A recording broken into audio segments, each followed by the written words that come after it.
guys, welcome or welcome back. If you're new here, my name's Bethany. I'm the girl behind Well Love Knits. And in this video, I wanted to chat with you guys today while we got a couple of rows in on whatever we're working on. So this is going to be a knit and chat video. I have this work in progress that's been on my needles since Christmas. This was a Christmas cast on for me. It's knit up in that combination that we swatched up in the last knit and chat video. This is it right here. So if you remember, we were working on a combination of Cardiff Cashmere, this right here. This is the Runner colorway, which is a nice minty green color. And then I wanted to mute the mint a little bit and paired it with this Dusty Artichoke.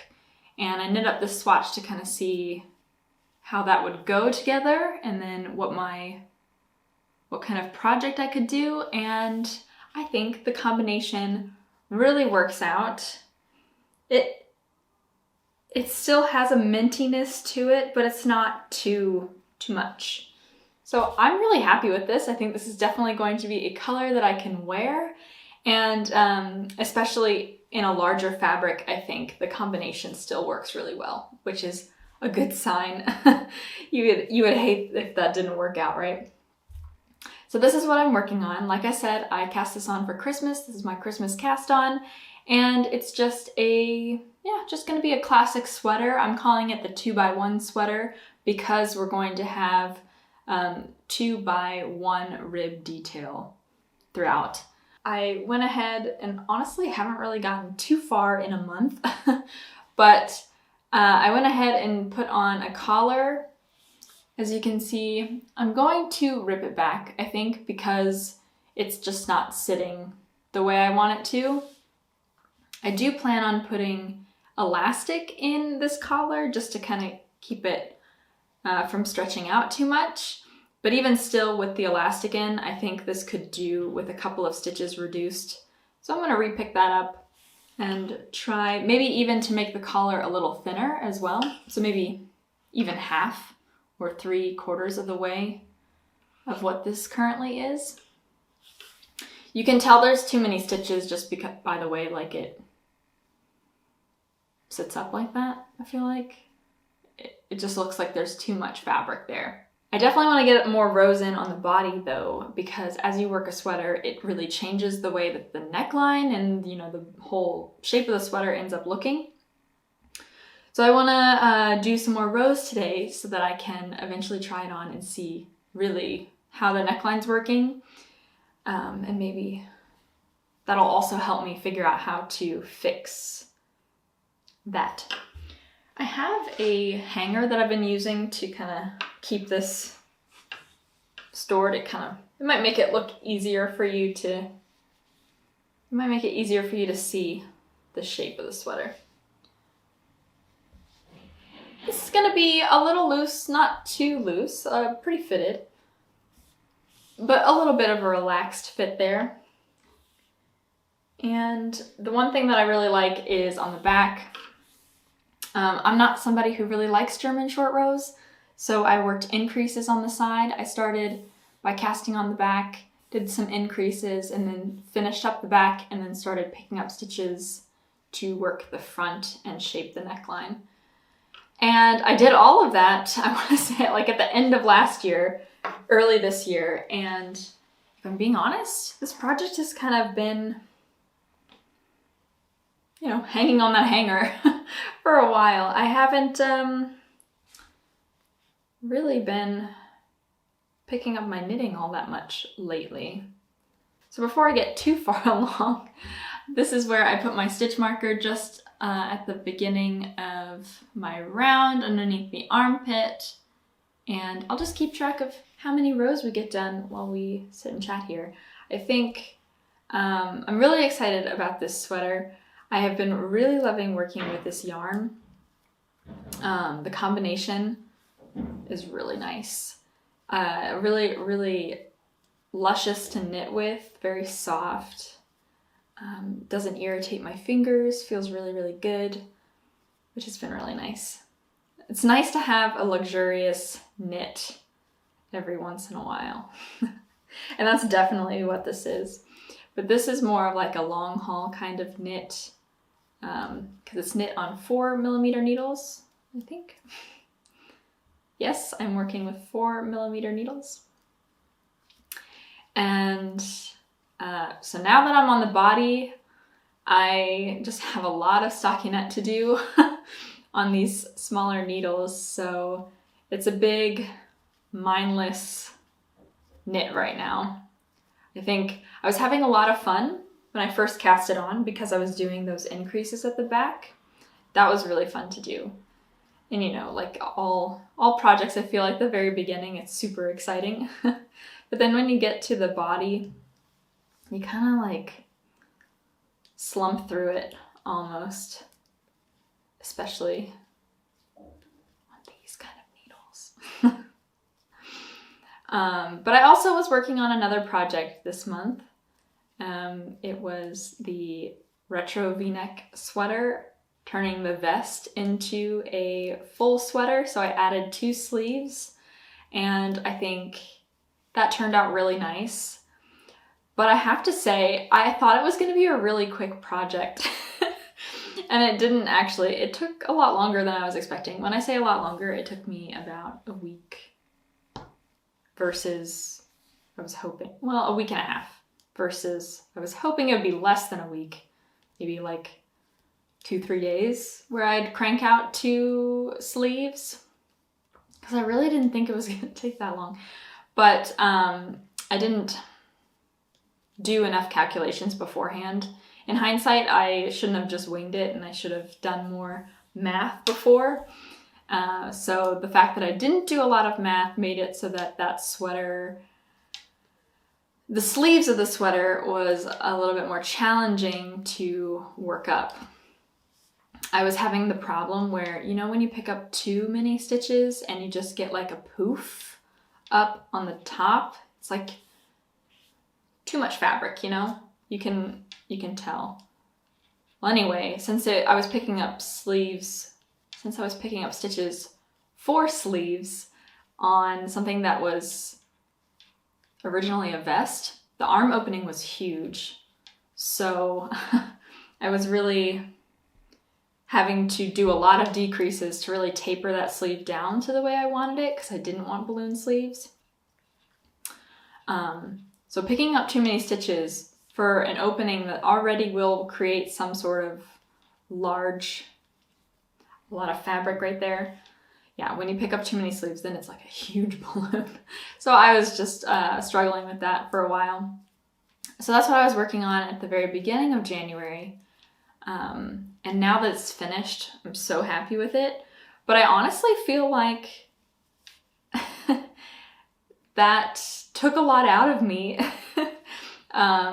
creative-wise. I don't know why, or just like knitting-wise. It's not the creative aspect, but it was more just the ripping back and re-knitting sort of thing. That was just a lot more than I was expecting to have to deal with. So I think after I dealt with it, I was just like, you know what? I need to take a break. So all knitting projects have been cast aside. Well, this is the only active project that I currently have right now. So this one was kind of sitting on the side for a while, which kind of brings me to the topic of today's knit and chat, something requested by one of you, talking about knitting mojo. And I can relate to it this time. That's why we're talking about it, because I'm actually I was dealing with that, I think, past 2 weeks. I've been having low mojo to, pick up. This is the first time I'm really picking this up for a couple of weeks now. So it's nice to be working on it on my needles. It's nice to sit down and chat with people. I think that's what motivated me to pick this back up today. So I appreciate that. But yeah, knitting mojo is something that I was struggling with today. So I was gonna talk through it with you guys. And maybe if you're also going through the same thing, we can share tips on how to get it back, because I would like it back. I think I'm always somebody who has my knitting needles on hand. So whenever I go through these like knitting slumps, it's very strange for me. Because I'm so used to it, whether it's like sitting and watching TV in the evenings or if I'm on a call, I'll do it. I mean, I'll have my knitting needles at hand almost any time as long as it's not distracting me from the task at hand. I don't see like it being an issue. It was only recently, I've only had it one other time. So I lost my knitting mojo one other time last year. That was after an injury. And that one, I think that slump kind of lasted a lot longer. It was also during the summer months, so it wasn't like I was, it wasn't really like the time, like prime time to knit. But it's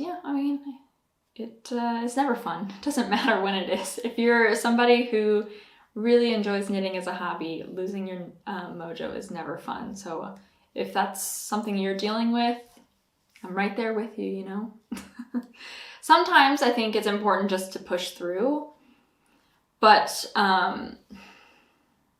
what I tried to do in the last couple of weeks was to just take all the pressure off, you know? Like, I really enjoy sharing things with you all, and both on Instagram and also on YouTube.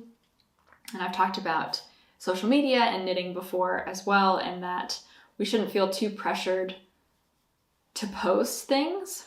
And I think that also relates a lot to Knitting Mojo as well, because you can also just lose it because you feel so pressured to have something new to share. But I was reminding myself, maybe you can remind yourself too, that, you know, you're knitting for yourself, not just for the final product.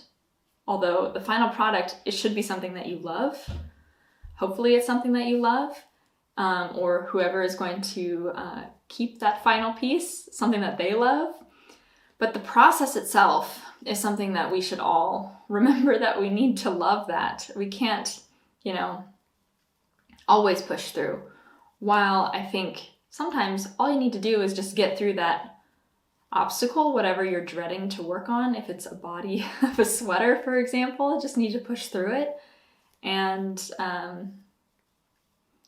eventually you'll find the excitement in the next step.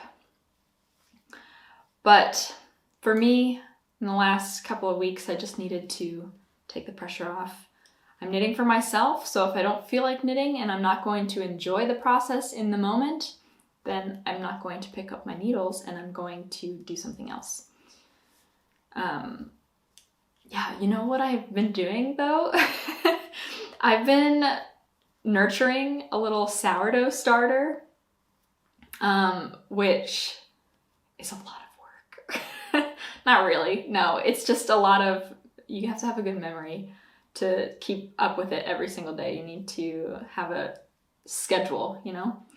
So I started doing a sourdough starter. I made it from scratch. I'll actually link the person, Baker Betty, on YouTube. She is the best. She helped me out so much with my sourdough.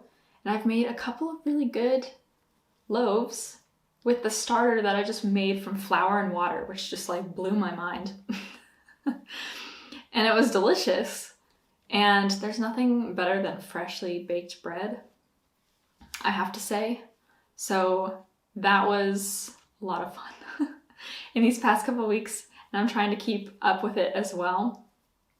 So, I mean, if you're losing your knitting mojo and you're a creative person and you still want to have like some kind of creative outlet, or I think maybe for this, bread baking would be more like working with your hands, making something from scratch. If you really love DIYs and making something with your own hands like I do, I would definitely recommend it. It's actually really easy. It takes a week before you can start baking bread, but then you can do it. So if you try something new, that could also work as well. Maybe just get away from your knitting projects. Maybe you're stuck in your head too much and you just need some distance, because sometimes distance is good, you know? Sometimes we just need some time to ourselves away from our needles. Or you could try something new, like a new project. Trying a new project would be cool. I was thinking with that, I could have worked up something with that black and white yarn. So that was something else I might do, because again, I only have one project right now. I don't know why I'm forcing myself to be a monogamist. Although I do like it. I don't know. What do you guys think? Do you guys like working multiple projects at once? Does that help you with your knitting mojo? Does that, like, the variety help you? Because I find sometimes, mainly because I freestyle all of my projects, most of them these days, that if I have multiple, I kind of forget what I'm doing and it's hard to backtrack. So that's kind of what stopped me right now. That's why I only have this one big project on my needles. I would be curious what you guys do. I've never really been somebody who likes a lot of whips at once. I have a few, well, I don't know. 3 is probably my max.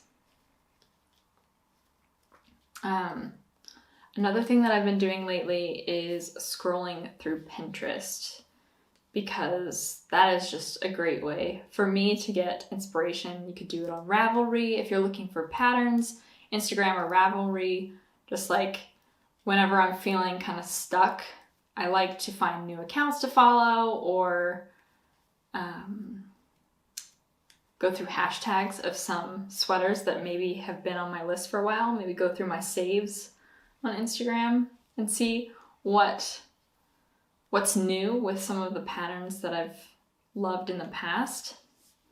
And then maybe get some inspiration that way. Build some excitement for it, because I think that's one way to stay like really excited in what you're working on, especially if you're following a pattern from somebody else and you're not working on your own freestyle knit. You could follow the hashtag and then see all the makers that are working and see what they've been up to and what colorways they've chosen.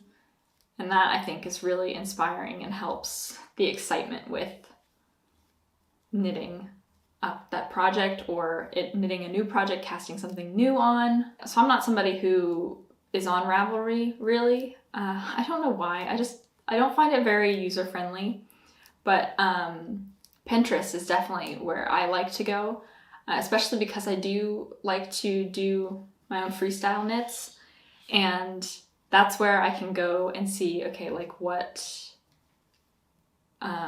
like big brand names, what are they advertising, what are they selling right now? And then I look at those and get inspired, because I really love it when I see knitwear that's being sold in the store that I'm like, I look at it and immediately think, oh my gosh, yeah, I could totally knit that. That's what really gets me excited and inspired to cast something new on. So I really need to do that cardigan soon. I think that's what I'm thinking about right now. Whenever I see something that I know I can knit, it gets me really excited and motivated to pick up my needles and do it and just try it. Do you guys do that?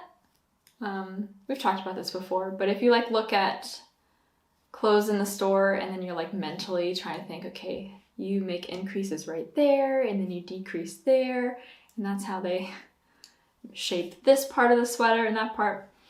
I can't seem to turn that brain off anymore. Whenever I go, it's very frustrating, but also good. And yeah, so definitely seeing some of the knitwear in the shops makes me excited to cast something new on, because then it's just so much more satisfying when you make it yourself, and the excitement of potentially having a new garment in my closet is something that really keeps me going as well.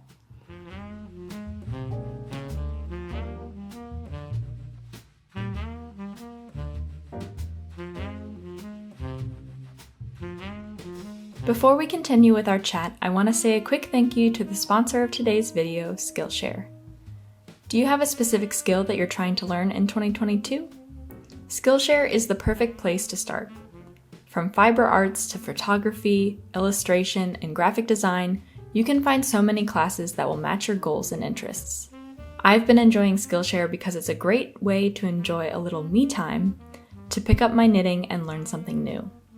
This month, I've been diving into how to stay productive as a creative and have learned a lot of useful tips along the way.